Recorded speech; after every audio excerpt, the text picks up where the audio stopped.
ముందుగా గురువు గారు పత్రి గారికి వందనాలు తెలియచేసుకుంటూ మరి పాల్గొన్న మీ అందరికీ ధన్యవాదాలు.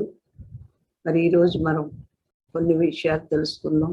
రోజు మనం చక్కగా ధ్యానం చేసి ఎంతో జ్ఞానాన్ని నేర్చుకుంటున్నాం.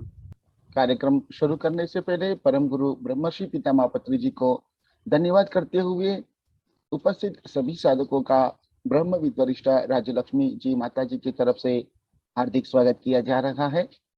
हर दिन यहाँ पे हम अनेक विषय सीखते हुए आगे बढ़ रहे हैं। మరి ఈ జ్ఞానం పొందలేకపోతే మరి మన స్థితి ఎలా ఉంటుందో తెలుసుకుందాం. यदि यह ज्ञान हम प्राप्त नहीं कर पाएंगे तो हमारी स्थिति कैसे होता है, उसके बारे में आज विस्तृत रूप में जानकारी प्राप्त करेंगे। ముందు మన కుటుంబంలోనే ఎలా ఉంటామో తెలుసుకుందాం. सबसे पहले हम हमारे परिवार में किस तरह से रहते हैं उसके बारे में जानकारी प्राप्त करेंगे। కుటుంబంలో గొడవలకి కారణం ఏంటో తెలుసుకుందాం. पारिवारिक झगड़ों का कारण क्या है उसके बारे में जानकारी प्राप्त करेंगे। ఒక జ్ఞాని కుటుంబంలో ఎలా ఉంటాడో, एक ज्ञानी परिवार के सदस्य के साथ में किस तरह से रहता है। ఒక అజ్ఞాని एक अज्ञानी కుటుంబంలో परिवार में ఎలా ఉంటాడో తెలుసుకుందాం. इस तरह से रहता है उसके बारे में जानकारी प्राप्त करेंगे। చాలా మంది बहुत से लोग ఈరోజు అజ్ఞానంలోనే आज अज्ञान में ही ఉంటున్నారు. रहते हैं। ఏ కొద్ది మందో మాత్రం कुछ और थोड़े लोग ही జ్ఞానవంతమైన జీవితం ज्ञानवंत जीवन को గడుపుతున్నారు. जी रहे हैं। అజ్ఞాని ఎలా ఉంటాడో ముందు తెలుసుకుందాం. अज्ञानी कैसे रहते हैं उसके बारे में पहले जानकारी प्राप्त करेंगे। అజ్ఞానం వల్లే अज्ञान की वजह से ही కుటుంబంలో परिवार में ఎక్కువ గొడవలు జరుగుతాయి. अधिक झगड़े होते हैं। ఫస్ట్ పాయింట్, पहला पॉइंट, అజ్ఞాని ఎంతసేపు अज्ञानी हमेशा నా భార్య నా పిల్లలు అని ఆలోచిస్తాడు. मेरी पत्नी मेरे बच्चे ऐसा ही विचारों में रहता है। ఇంకా పక్క వాళ్ళ గురించి बाकी आजू बाजू वालों के लिए పట్టించుకోడు. नहीं सोचते हैं। పిల్లల్ని మితిమీరి ప్రేమించి बच्चों को बहुत अधिक प्रेम करते हुए వాళ్ళు ఏం అడిగితే అది చేస్తాడు. वे जो मांगते हैं, जो पूछते हैं, वो करते हैं। ఈ రోజుల్లో చిన్న పిల్లలకు కూడా आजकल छोटे बच्चों को भी సెల్ ఫోన్లు ఇచ్చి मोबाइल देकर చాలా పాడు చేస్తున్నారు. उनको खराब कर रहे हैं। చాలా మంది పిల్లలు बहुत लोगों के बच्चों को ఆ ఫోన్ల వల్ల చదువులు కూడా సరిగ్గా చదవట్లేదు. सेल फोन की वजह से उनके पढ़ाई भी ठीक से नहीं कर रहे हैं। వాళ్ళు ప్రపంచం అంతా అందులో చూస్తున్నారు. वे लोग पूरी दुनिया को उसी में देख रहे हैं। ఆ ప్రపంచంలో చూసినవన్నీ కావాలని दुनिया में देख रहे और सभी चीजों को मांगते हुए కోరికలు పెంచుకుంటున్నారు. इच्छाएं बढ़ा रहे हैं। కొంతమంది తీర్చుకోగలరు, कुछ लोग उन इच्छाओं को पूरी कर सकते हैं। తీర్చుకోలేని వారు जो लोग पूरे नहीं कर पाते हैं ఆ పిల్లల తల్లిదండ్రులతో अपने माँ बाप से గొడవ పెట్టుకుంటున్నారు. झगड़ा करते हैं। నాకు ఈ మధ్య తెలిసింది, मुझे इन्हीं दिनों में पता चला है, మాకు తెలుసున్న అబ్బాయి हमारे पहचान में रहने वाला एक लड़का ఒక షూస్ 5 లక్షలు ఎట్టి తెప్పించాడట. शूज 5 लाख रुपया खर्च करके अपने पैरों के लिए उन्होंने बूट खरीदे हैं। కాళ్ళకు వేసుకునే బూట్లు అంత అవసరమా? पैरों में पहन के रखने वाले जूतों के लिए क्या इतना रुपया खर्च करना सही है? ఎందుకంటే సెల్లో చూశాడు, क्योंकि उन्होंने उस जोड़े को मोबाइल में देखा था। మంచి కంపెనీ అని తెప్పించాడు. जी, वो ब्रांडेड कंपनी का है, इसीलिए उसे इतने महंगे खर्च करके खरीद लिया है। మనలాంటి వాళ్ళకి అది చూస్తే हमारे जैसे लोगों को यदि उसे देखते हैं, డబ్బుని पैसों को విలువ లేకుండా मूल्य नहीं देते हुए ఖర్చు పెడుతున్నారు అని బాధ వస్తుంది. निःशुल्क खर्चा कर रहे हैं, उस बात से हमें दुख होता है। మరి అలాగే ఈ మధ్య ఫేస్బుక్ లో చూశాను, उसी तरह से मैं फेसबुक में देखा हूँ, ఒక పిల్లవాడు తాతగారి ఫోన్ తీసుకుని एक छोटा बच्चा अपने दादा के मोबाइल लेकर మొబైల్లో గేమ్ ఆడి मोबाइल में गेम खेलते हुए 75 లక్షలు ఖర్చు పెట్టాడు. 75 लाख रुपया खर्च कर चुका है। అది ఇంట్లో తెలుస్తుందని वो घर में पता चलेगा, उस बात से సూసైడ్ చేసుకున్నాడు. सुसाइड कर लिया। అంత డబ్బు ఖర్చు అయిందని इतना ज्यादा पैसे खर्च हुआ है, इस వాళ్ళ बात అమ్మగారు से బ్యాంకుకి వెళ్తే తెలిసింది. उनके माताजी जब बैंक गए तभी उनको पता चला, అంటే బ్యాంక్ అంతా కూడా సెల్లో ఉంటుంది కదా, क्योंकि आजकल बैंक का अकाउंट भी मोबाइल से ही कनेक्ट रहता है। అందుకని ఆ తాతగారి అకౌంట్ అంతా ఖర్చు పెట్టేశాడు. इसलिए उन्होंने दादा का अकाउंट के सारे पैसों को खर्च कर दिया। తెలుస్తుందని సూసైడ్ చేసేసుకున్నాడు. अभी यह बात पता चलेगा, उस डर से उन्होंने आत्महत्या कर लिया। ఇలాంటి పరిస్థితులు ఎందుకు వస్తున్నాయి? इस तरह की परिस्थितियां क्यों आ रहे हैं? తల్లిదండ్రులు పిల్లలకి माँ बाप बच्चों को మితిమీరిన ప్రేమ వల్ల अधिक प्रेम करने की वजह से ఏవి కొనాలో ఏవి కొనకూడదో తెలియట్లేదు. क्या खरीदना है और क्या नहीं खरीदना है वो पता नहीं रहता है। పిల్లల్ని కాస్ట్లీగా बच्चों को बहुत ही धन खर्च करते हुए పెంచుతున్నామని మురిసిపోతున్నారు. उनको बड़ा कर रहे हैं अथवा उनका देखभाल कर रहे हैं। దానివల్ల उसकी वजह से ఎంత నష్టమో कितना नुकसान हो रहा है తెలియట్లేదు. उन्हें पता नहीं चल रहा है। మితిమీరిన మమకారమే हद से ज्यादा ममत्व ही ఇట్లాంటి సంఘటనలు జరుగుతాయి. इस तरह की घटनाओं का कारण बन रहा है। ఇక రెండో పాయింట్, అవసరానికి పరిమితం కాకపోవడం. दूसरा पॉइंट, जरूरतों को सीमित में नहीं रख पाना।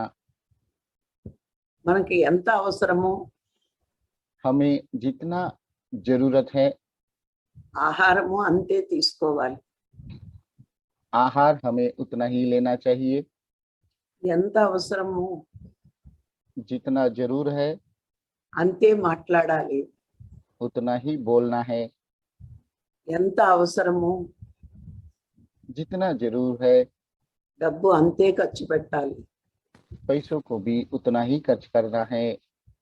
మరి ఈ రకంగా మనం పరిమితిగా ఉంటే यदि हम इस तरह से हद में रहेंगे तो చాలా ఆనందకరమైన बहुत ही आनंदित जीवन జీవిస్తాం. जी पाएंगे। చూడండి, బాగుందని ఎక్కువ తింటే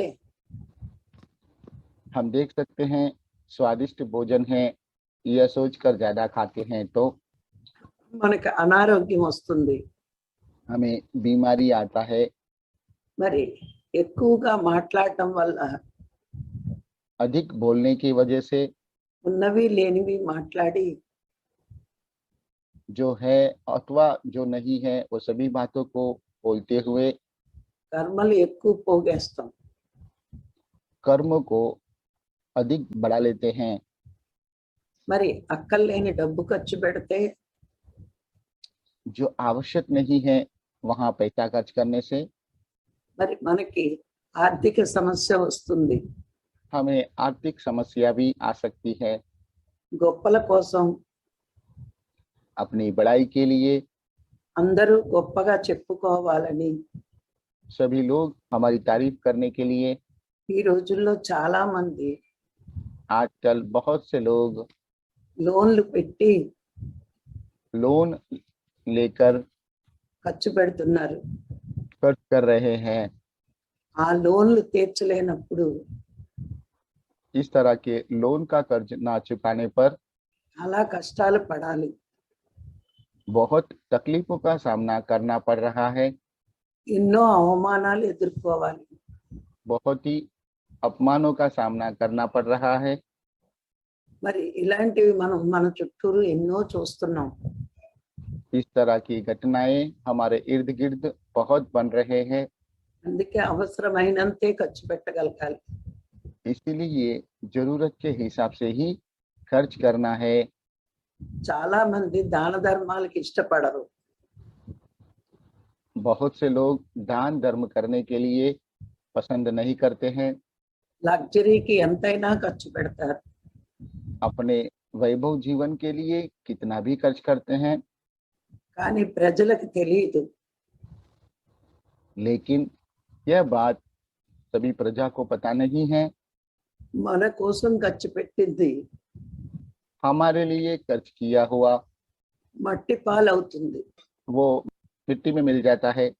దాన ధర్మాలు చేసిన డబ్బు दान धर्म किया हुआ धन మన ఖాతాలో పుణ్యం అవుతుంది. हमारे खाता में पुण्य फल के रूप में जमा हो जाता है. అందుకే పూర్వం రోజుల్లో इसीलिए पूर्व काल में కొంతైనా थोड़ा बहुत भी దానం ధర్మం చేయమనేవారు. दान धर्म करने के लिए प्रेरित करते थे. ఆ దాన ధర్మాలే वही दान धर्म ही మనని కాపాడతాయి. हमें बचाता है. అందుకే ప్రతి వాళ్ళు इसीलिए सभी लोग అవసరానికి పరిమితమై ఉండాలి. जरूरतों को हिसाब से ही रहना है. తినడమైనా चाहे वो खाने पीने की बात हो, మాటైనా बात हो, డబ్బైనా पैसा हो, ఎంత అవసరమో जितना जरूर है అంతే ఉండాలి. उतना ही रहना चाहिए. ఇక మూడో పాయింట్, ఎప్పుడు ఇతరులలో చెడు చూడటం. तीसरा पॉइंट, हमेशा दूसरों की खामियों को देखना. కుటుంబంలో परिवार में ముందు మనం చెడు చూడడం మానేయాలి. पहले हम गलतियां निकालना बंद करना है. జాయింట్ ఫ్యామిలీలో గొడవలు ఇలాగే వస్తాయి. संयुक्त परिवार में इस तरह के ही झगड़े होते हैं. ఎందుకంటే నేనే మంచివాడిని, क्योंकि मैं ही सही हूँ, అందరూ చెడ్డవాళ్ళే అనుకుంటారు. बाकी सब गलत हैं ऐसा सोचते हैं. మరి అందరినీ అలాంటి భావనతో చూస్తే यदि सभी लोगों को ऐसे भावना से देखते से మనకు అందరూ శత్రువులు అవుతారు. सभी हमारे दुश्मन बन जाते हैं.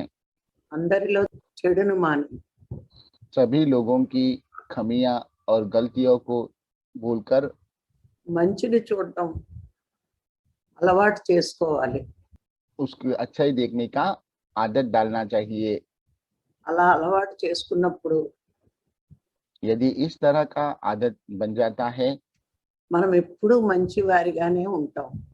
हम भी हमेशा अच्छे लोगों के जैसे ही रह पाएंगे.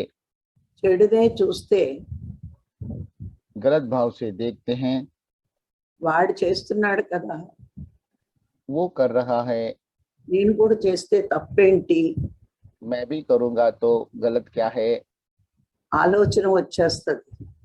ऐसा विचार मन में आ जाता है। అప్పుడు మనకి కూడా तभी हमें भी చెడు భావాలే వస్తాయి. गलत भाव ही आ जाते हैं। చెడును చూడడం వల్ల गलतियों को देखने की वजह से రెండు నష్టాలు జరుగుతాయి. दो तरह के नुकसान होते हैं। ఒకటి మనం మారిపోవడం, एक हम खुद बदल जाते हैं, రెండవది అందరూ శత్రువులు అవ్వడం. दूसरा सभी दुश्मन बन जाते हैं। అందుకే ఎప్పుడూ మంచినే చూడాలి. इसीलिए हमेशा अच्छा ही देखना है। అందుకే బుద్ధుడు చెప్పేవాడు, इसलिए बुद्ध कहते थे, ఎదుటివాడిలో दूसरों में 90 తప్పులున్నా 90 भूल होने पर भी 10 మంచి ఉంటే 10 ही सही होने पर भी అది నువ్వు నేర్చుకో. उनमें से ही सीखना है। వాడి చెడుతో నీకు సంబంధం లేదు. उनकी बुराई से आपका कोई संबंध नहीं है। నీలో 99 మంచి ఉన్నా आप में यदि 99 सही है, మంచి ఉన్నా सही होने पर भी ఒక్క తప్పు ఉన్నా एक ही भूल रहता है, तब भी అది మార్చుకోవడానికి ప్రయత్నించు. उसे बदलने का प्रयत्न कीजिए। ఎదుటి వాళ్ళలో మంచి చూడాలి. दूसरों में अच्छा ही देखना है। మనలో చెడ్డని ఒక్కటున్నా తొలగించుకోవాలి. हम में यदि एक भी गलती रहता है, उसे ठीक कर लेना है। మరి అజ్ఞాని ఎదుటి వాళ్ళలో చెడు చూస్తాడు, अज्ञानी दूसरों में गलतियां देखता है, జ్ఞాని ఎదుటి వాళ్ళలో మంచిని చూస్తాడు. ज्ञानी दूसरों की अच्छाई को देखते हैं। అందుకే ఎప్పుడు చెడు చూడకూడదు. इसीलिए कभी भी खामियों के ऊपर ध्यान नहीं देना है। ఇక 4వ పాయింట్, चौथा पॉइंट, ప్రేమ అన్నది प्रेम మన సహజ గుణం అవ్వాలి. हमारा सहज गुण बनना चाहिए। ఎదుటివాడు మనని ఎంత హింసించినా अगला व्यक्ति हमें कितना भी हिंसा देने के बाद भी మనం వాడికి అపకారం చేయడానికి ప్రయత్నించకూడదు. हमें उनको अपकार करने का प्रयत्न नहीं करना है। వాళ్ళని ప్రేమించడానికి మనం ప్రయత్నించాలి. उन्हें प्रेम करने के लिए ही प्रयत्न करना है। అందుకే మనం इसलिए ఎప్పుడూ हम ప్రేమ సహజ గుణం అవ్వాలి.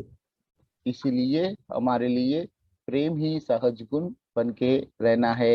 అందుకే మనము ప్రేమించడం నేర్చుకోకపోతే इसलिए यदि हम प्रेम करना नहीं सीख पाते हैं तो అందరిలోని ద్వేషమే చూస్తాం. सभी में नफरत ही देखते हैं। మీకు భారతంలో చిన్న ఉదాహరణ చెప్తాను. आपको महाभारत की एक छोटी सी उदाहरण बता रहे हैं। పాండవులందరూ అడవిలో ఉన్నప్పుడు पांडव जब वनवास में रहते थे, కౌరవులు तभी कौरवों ने వాళ్ళు ఎలా ఉన్నారో చూద్దామని వచ్చారు. वे कैसे रहते हैं वो देखने के लिए आते हैं వాళ్ళని అవమానిద్దామని ప్రయత్నించారు. और पांडवों का अपमान करने का प्रयत्न करते हैं। అక్కడ ఒక నది ఉంది. वहां पे एक नदी रहता है। ఆ నది గంధర్వులది. वो नदी गांधर्वों का है। కౌరవులు అందులో స్నానం చేశారు. कौरवों ने उस नदी में स्नान किया। అప్పుడు గంధర్వులు వచ్చి तभी गांधर्व आकर వాళ్ళని బంధించి తీసుకువెళ్ళిపోయారు. उन्हें बंदी बना के ले जाते हैं। ఈ విషయం ధర్మరాజుకు తెలుస్తుంది. यह बात धर्मराज को पता चल जाता है। అప్పుడు భీముణ్ణి పిలిచి तभी भीम को बुलाकर వాళ్ళందరినీ విడిపించి తీసుకురా అంటాడు. उन सभी लोगों को छुड़ा कर लेके आने के लिए कहते हैं। అప్పుడు భీముడు అంటాడు, तभी भीम कहते हैं, వాళ్ళు మనకు శత్రువులు కదా, वो हमारे दुश्मन है, మరి మనం ఎందుకు విడిపించడం, तो हमें क्यों उनको छुड़ाना है, వదిలేద్దాం అంటాడు. उसे तोड़ देते हैं, ऐसा कहते हैं। వాళ్ళకి గర్వం అణుగుతుందని చెప్తాడు. उनका घमंड इसी से चकनाचूर हो जाएगा, ऐसा बोलते हैं। అప్పుడు ధర్మరాజు చెప్తాడు, तभी धर्मराज कहते हैं, వాళ్ళు ఎంత శత్రువులైనా वो हमारे शत्रु होने से भी వాళ్ళ అపాయంలో ఉన్నారు కాబట్టి वो अभी मुसीबत में है, इसीलिए మనము రక్షించాలి. हमें उनकी रक्षा करनी चाहिए। ఎవరు అపాయంలో ఉన్నా రక్షించడం మన బాధ్యత. कोई भी हो, यदि वो मुसीबतों में रहते हैं तो उनको बचाना हमारा जवाबदारी है, అందుకే మనం రక్షించాలి అంటాడు. इसीलिए हमें उनको बचाना चाहिए, ऐसा बोलते हैं। ఇక్కడ మనకి ఏం అర్థమవుతుందంటే यहाँ पे हमें यह बात समझ में आता है, ధర్మరాజుకి धर्मराज को శత్రువులను కూడా ప్రేమించే గుణం ఉంది. शत्रुओं को भी प्रेम करने का गुण है, అందుకే ధర్మరాజు అంత గొప్పవాడు. इसीलिए धर्मराज इतना महान है। అలాగే రామరావణ యుద్ధంలో उसी तरह से राम रावण के युद्ध में రావణుడు యుద్ధం చేసి रावण युद्ध करके చాలా అలసిపోతాడు. बहुत ही थक जाते हैं। అప్పుడు రాముడు तभी राम రావణుడితో అంటాడు, रावण से कहता है, ఈ రోజు వెళ్ళి आज जाकर రెస్ట్ తీసుకుని आराम करके రేపు రా అంటాడు.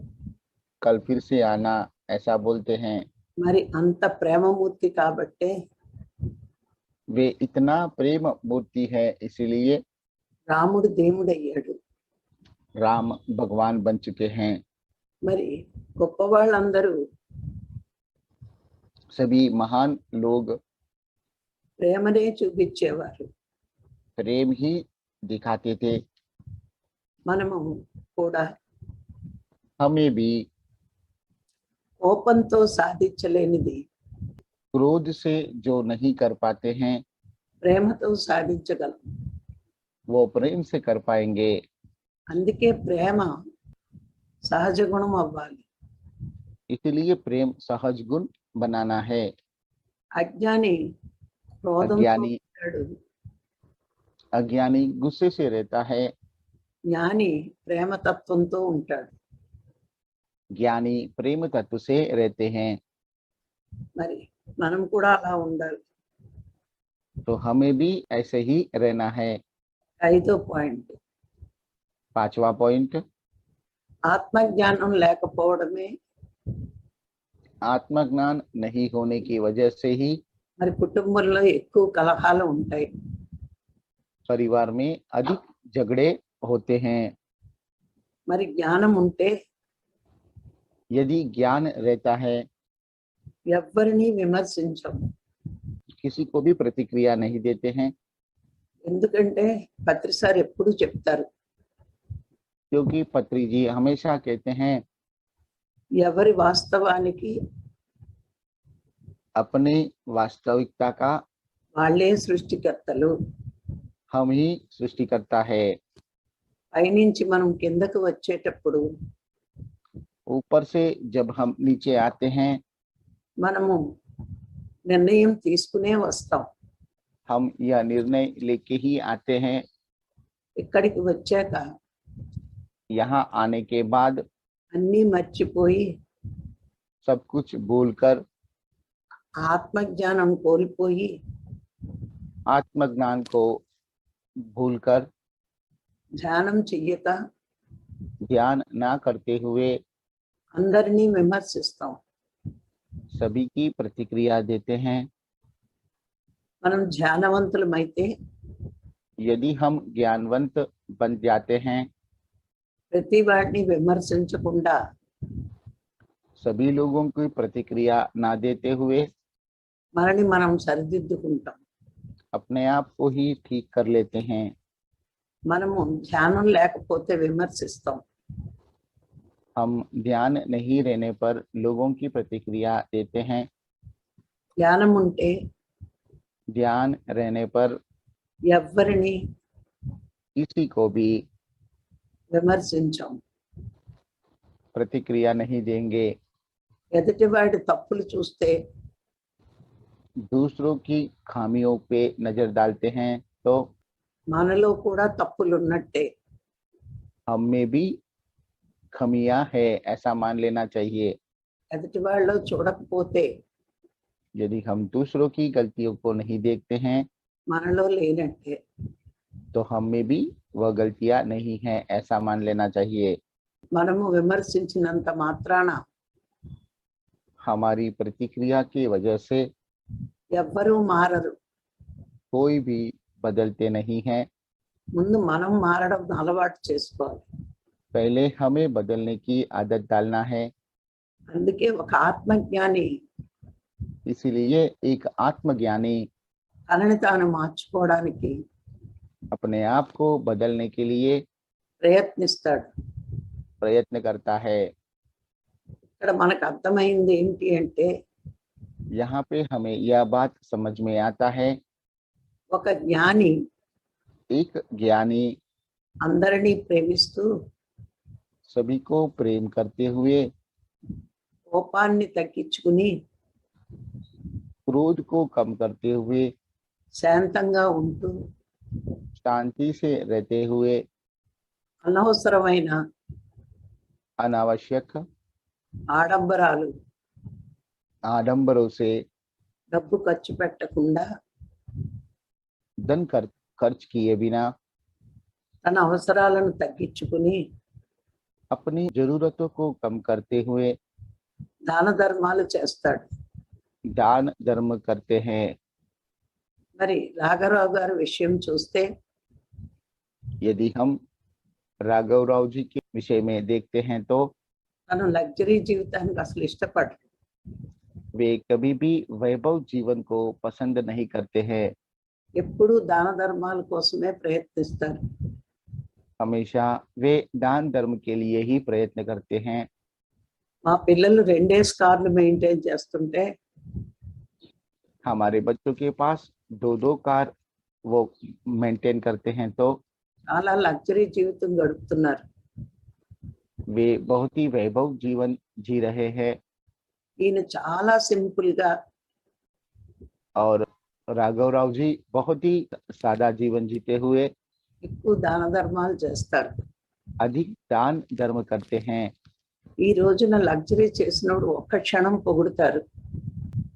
आजकल वैभव जीवन जीने वाले को एक पल ही उनकी तारीफ करते हैं, కానీ శాశ్వతంగా పొగిడేది लेकिन हमेशा तारीफ करने वाले ఒక జ్ఞానినే. एक ज्ञानी को ही। జ్ఞాని శాశ్వతమైన జీవితం గడుపుతాడు. ज्ञानी शाश्वत जीवन जीने का प्रयत्न करता है। అజ్ఞాని अज्ञानी అశాశ్వతమైన జీవితం గడుపుతాడు. अशाश्वत जीवन को जीते हैं। మనం ఎంతవరకు ధ్యానం చేస్తామో हम जब तक ध्यान करते हैं, ధ్యానం పొందుతామో ज्ञान प्राप्त करते हैं, కుటుంబంలో కలహాలు రావు. परिवार में झगड़े नहीं होते हैं।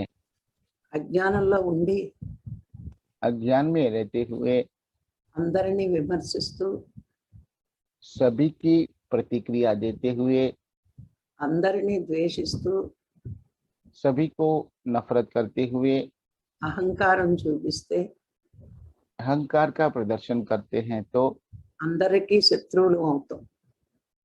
सबके हम दुश्मन बन जाते हैं। అందుకే ప్రతి వాళ్ళు ధ్యానం చేసినప్పుడు इसीलिए सभी लोग ध्यान करते वक्त అందరూ మిత్రులే అవుతారు. सभी लोग मित्र बन जाते हैं। ఈరోజు ఈ అవకాశం ఇచ్చిన మీ అందరికీ धन्यवाद। Thank you, thank you, thank you. यह मौका देने के लिए आप सबको माता जी धन्यवाद दे रहे हैं। धन्यवाद, थैंक यू, थैंक यू। तो आज का यह हिंदी सेशन यहाँ पे समाप्त होता है। तो इस बात पे यदि किसी को संदेह है अथवा कोई सुझाव देना है तो कृपया अपना हैंड रेस करें। नमस्ते आयुष जी। नमस्ते सर। सर, आज की क्लास में हमने ये सीखा कि एक परिवार में अज्ञानी और ज्ञानी किस तरीके से रहते हैं, उन दोनों के रहने के तरीके में क्या अंतर होता है। तो हमने 5 पॉइंट उसमें की बात की। पहली बात, अज्ञानी हमेशा मैं, मेरे बच्चे और हमेशा इन्हीं विचारों में रहता है। बच्चे जो मांगते हैं वह उसे दे देते हैं। बच्चों की हर इच्छा को वो पूरी कर देते हैं। मैडम ने कुछ एग्जाम्पल उदाहरण के रूप में बताया कि कैसे फेसबुक पर एक बच्चे ने गेम खेलते हुए ही 75 लाख रुपए उस गेमों में खर्च कर दिए। ज्यादातर इस तरह की घटनाएं अत्यधिक ममत्व के कारण ही होती हैं। अज्ञानी अधिक ममत्व में रहते हैं।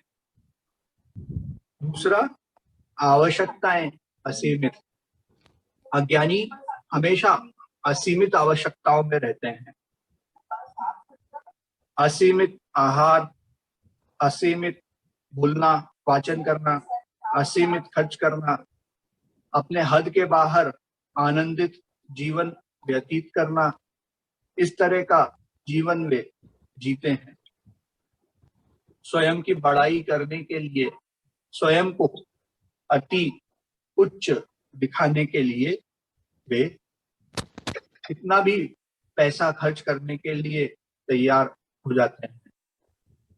उदाहरण के लिए मैडम ने बताया कि आजकल लोग बिना आवश्यकता के भी ऋण लेकर, लोन लेकर कार, घर अथवा अन्य चीजें खरीदते हैं। सही समय पर लोन ना चुकाने के कारण अपमान को फिर सहते हैं। अतः ज्ञानी हमेशा मध्य मार्ग में ही रहता है। आवश्यकता अनुसार ही जीता है, आवश्यकता अनुसार भोजन करता है, बातचीत करता है, पैसा खर्च करता है और हद में ही जीता है। अज्ञानी हमेशा दूसरों की खामी देखता है, दूसरों के अंदर बुराई देखता है। गलत लोगों की खामियां देखकर हम स्वयं भी गलत बन जाते हैं। बुद्ध कहते हैं, अगर दूसरों में 90 खामियां हो तो भी बची हुई 10 अच्छाइयों को देखना चाहिए, वह उन अच्छाइयों का अनुसरण करना चाहिए।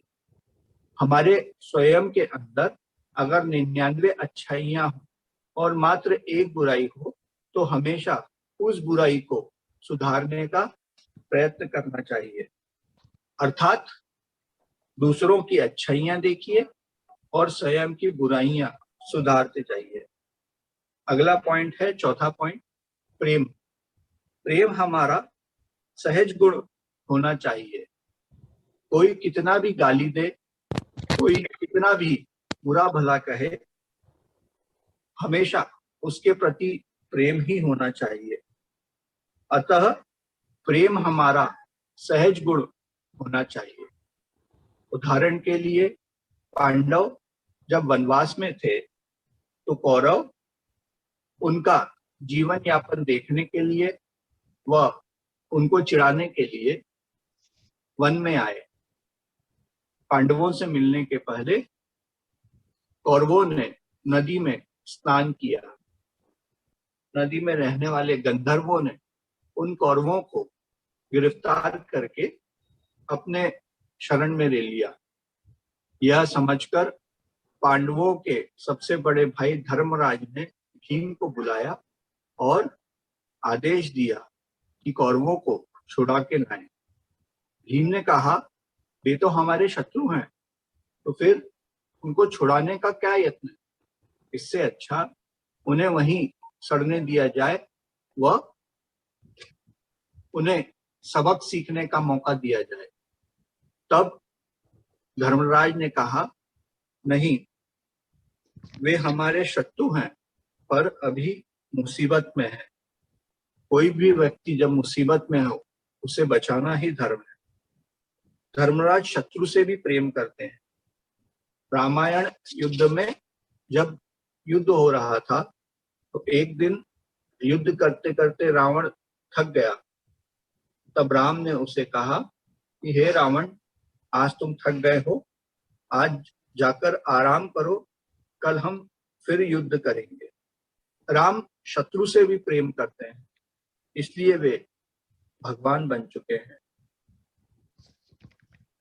हम क्रोध में जो ना कर पाए, प्रेम में भी वह कर पाएंगे। अज्ञानी गुस्से में रहता है, ज्ञानी हमेशा प्रेम में रहता है। आखिरी पॉइंट, 5वां पॉइंट, आत्मज्ञान ना होने के कारण परिवारों में झगड़े होते हैं। ज्ञानी कभी प्रतिक्रिया नहीं देता है, जो जैसा होता है उसे वैसा ही स्वीकार कर लेता है। पत्री जी कहते हैं कि हम स्वयं की वास्तविकता के सृजन करता है, सृष्टि करता है। इस दुनिया में जन्म लेते हैं, उसके पहले अपनी सारी वास्तविकता का स्वयं ही सृजन करके आते हैं, परंतु यहाँ आकर सब कुछ भूल जाते हैं।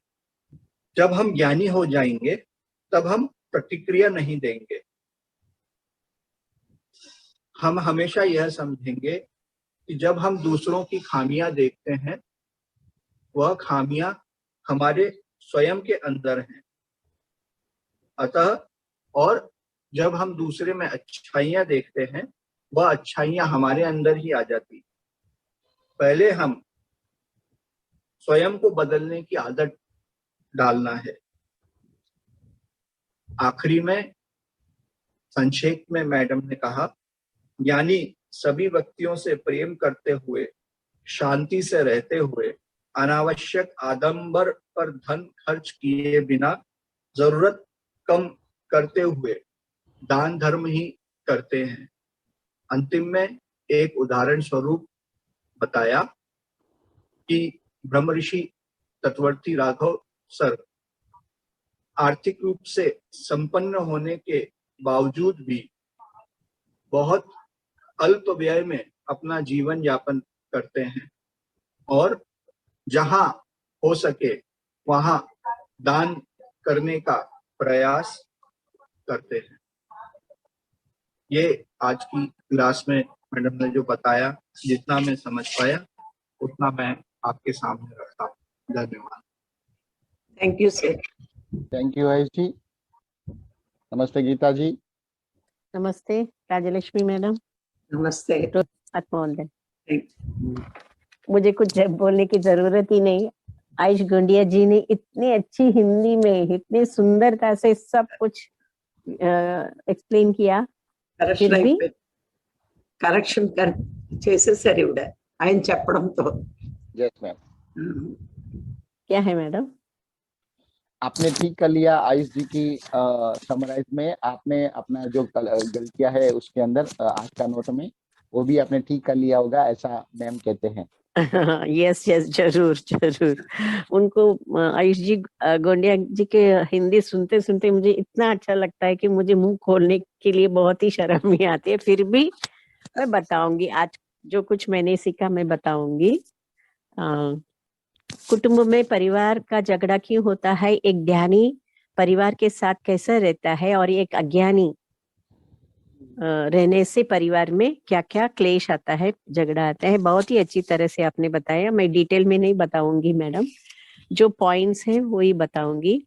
अज्ञान की वजह से परिवार में अधिक झगड़े होते हैं। मेनली एक क्यों है कि अज्ञानी हमेशा मेरा बच्चा, मेरा परिवार ऐसे ही सोचता है, ज्ञानी ऐसे नहीं सोचता है। और बच्चों को कैसे बिगाड़ते हैं मोबाइल। आजकल मोबाइल के जमाना है, इसलिए बच्चों को मोबाइल देके कैसे बिगड़ते हैं, बिगाड़ते भी है। आपने 2 उदाहरण दिए। एक लड़का कैसा 5 लाख का खर्चा करके बूट खरीदा, वो एक उदाहरण दिया। फिर एक छोटा बच्चा दादाजी के मोबाइल लेके गेम खेल के 75 लाख उनके अकाउंट में से निकाला, परिवार को मालूम ही नहीं पड़ा। एक अच्छा उदाहरण दे। ये सब क्या है कि किस हद तक हम बच्चों को प्रेम देते हैं और बिगाड़ते भी है। फिर सेकेंडली आपने बताया जरूरतों को सीमित में रखना चाहिए। आहार हो, बोलना हो, वाणी, जो कुछ भी है, स्वादिष्ट भोजन हो, पसंद है करके हम ज्यादा नहीं खाना चाहिए तो बीमारी पड़ जाएंगे। फिर ज्यादा बात बोलने से कर्म को अधिक बढ़ाते हैं, ये भी आपने बताए। जहां अवश्य नहीं है उसे खर्च करना चाहिए, चाहे वो पैसा हो, भोजन हो या वाणी हो। फिर आजकल कैसे लोन लेके लोग खर्च करते हैं और फिर अपमान सहते हैं और दुख में पड़ जाते हैं। तो इसलिए जरूरत के हिसाब से खर्च करना चाहिए। और आगे आप ये भी बताए कि धर्म का काम करना चाहिए। अगर पैसा है, ज्यादा है तो धर्म का काम करना चाहिए। पुण्य के फल के रूप में हमें जमा करना चाहिए धर्म का काम करके। और आगे आपने ये भी बताए हमेशा दूसरों को खामियां और गलतियां देखने का बंद करना चाहिए। और जॉइंट फैमिली में ये ज्यादातर हो जाता है, और ये सब नहीं करना चाहिए। बाकी सब गलत कर रहे हैं करके हम भी नहीं करना चाहिए। कोई गलत करने दो, कुछ भी करने दो, लेकिन हमें उसे दोहराना नहीं चाहिए। बुद्ध का भी एक आपने अच्छा संदेश दिया। दूसरों के 90 भूल होने पर भी 10 सही होने पर उसे हम लेना चाहिए, उनकी बुराई नहीं देखना चाहिए। फिर हमारे अंदर जो 99% सही होने पर भी एक भूल हो जाए तो उसे हम बदलना चाहिए। ये बात बहुत ही अच्छा लगा मुझे। और दूसरों की अच्छाई देखना चाहिए, स्वयं की बुराई को देखेंगे तो उसे सुधारने के लिए सोचना चाहिए। फिर प्रेम हमारा सहज गुण है और सहज गुण रखना है। अगला व्यक्ति कितना भी दुख देगे, कितना भी हमें प्रॉब्लम क्रिएट करे, फिर भी हम उसे प्रेम भाव से ही देखना चाहिए। तो प्रेम ही सहज गुण। यदि प्रेम करना है नहीं सीखे पाते तो नफरत हम पैदा करेंगे। फिर आपने पांडवों का एक उदाहरण दिया और राम का भी एक उदाहरण दिया, मैं फिर से नहीं दोहराती हूँ। बहुत ही अच्छी कहानी आपने सुनाई मैडम। फिर अंत में, हाँ, अज्ञानी गुस्से में रहता है और ज्ञानी प्रेम तत्व से भरा हुआ होता है। ये बात मुझे बहुत अच्छी लगी, बहुत ही अच्छा लगा मैडम। आत्मज्ञान नहीं होने की वजह से परिवार में अधिक झगड़े होते हैं। और पत्री जी की एक संदेश भी हम तक पहुंचाए। ध्यानी प्रतिक्रिया नहीं देता है, अपने वास्तविकता को हमें सृष्टि करता है, ऐसे सोचना चाहिए। ऊपर से ही निर्णय लेके आए हैं हम, सब कुछ भूलकर, आत्मज्ञान को भूलकर सभी की प्रतिक्रिया नहीं करना चाहिए। अगर ध्यानवंत हो गए तो दूसरों को करेक्ट करने के बजाय खुद को ही ठीक करना चाहिए। एक ज्ञानी सभी को प्रेम करते हुए क्रोध को कम कर, कैसे एक ज्ञानी का गुण क्या क्या है, क्वालिटी क्या क्या है, सभी को प्रेम करते हुए, क्रोध को कम करते हुए, अनावश्यक आडंबरों से कम करते हुए, धन को कम करते हुए, अपना जरूरत कम करते हुए दान और धर्म के पुण्य काम में लगे रहते हैं। और इस आपने एक अच्छे उदाहरण भी, तटवर्ती राघवराव सर कैसे है सिंपल जीवन जीते हैं और दान धर्म में बहुत विश्वास रखते हैं। और आखिरी में आपने बताया ज्ञानी शाश्वत जीवन जीते हैं और अज्ञानी अशाश्वती जीवन जीता है। बहुत ही अच्छा लगा madam. Thank you, thank you, thank you, thank you. धन्यवाद गीता जी। तो आज का यह हिंदी सेशन को यहाँ पे हम समाप्त करते हैं। मिलते हैं कल सुबह के प्रातःकालीन ध्यान और गुरु जी का विशेष संदेश के लिए। तब तक हम आपसे रजा लेते हैं। धन्यवाद। Thank you, thank you, thank you.